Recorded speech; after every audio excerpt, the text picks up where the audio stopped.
I chose the French horn and I chose classical music, which was quite funny because you have this kid who's Moroccan, Algerian, in a Muslim family playing Bach and all these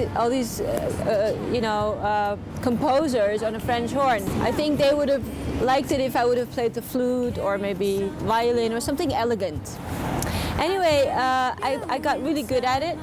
So by the time I was 9, I started playing in orchestras. By the time I was 11, I was playing in several orchestras. By the time I was 16, I was accepted or admitted to a conservatory. It was really interesting that a lot of things in my life were tough, but music was really easy.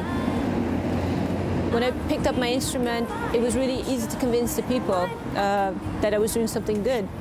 Then you go back to life, and life was pretty hard.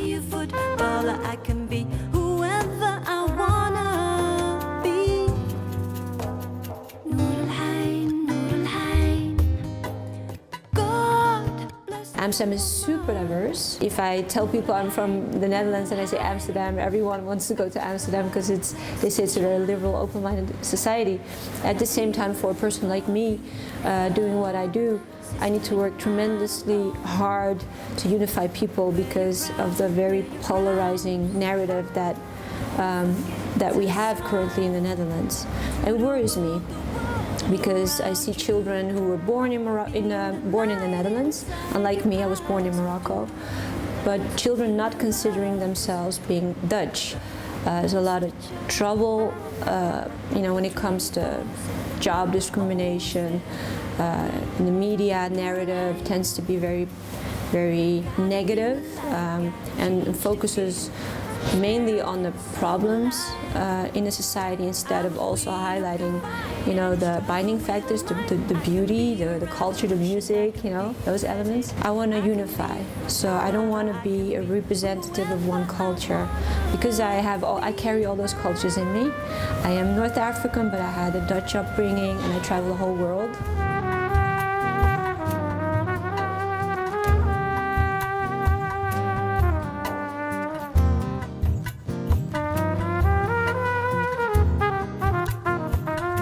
When I was 4, my neighborhood friend, she took me to a ballet class. The moment I entered the room, the space, and I heard the music was, I think, Chopin or Satie, something piano, classical, a world opened for me, a world of imagination, and I could feel something that I had never felt before. Obviously, I was 4, so I didn't have any words for it. Something changed in my system after hearing that kind of music. When I was 7, I decided that I wanted to play music. My family didn't have any experience in that, but there were people willing to introduce me to a music school. You always need to have 1 year of preparation where they make you play the recorder. So you can learn the notes and reading notes.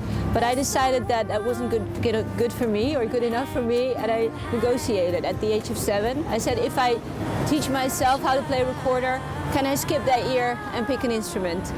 And so I did that.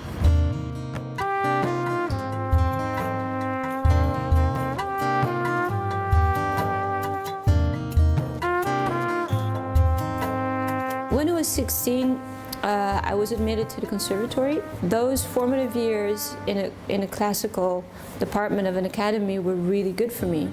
And after a few years, it was very clear to me that no one in my department or no one in my conservatory had the same culture as I did, had the same religion as I had.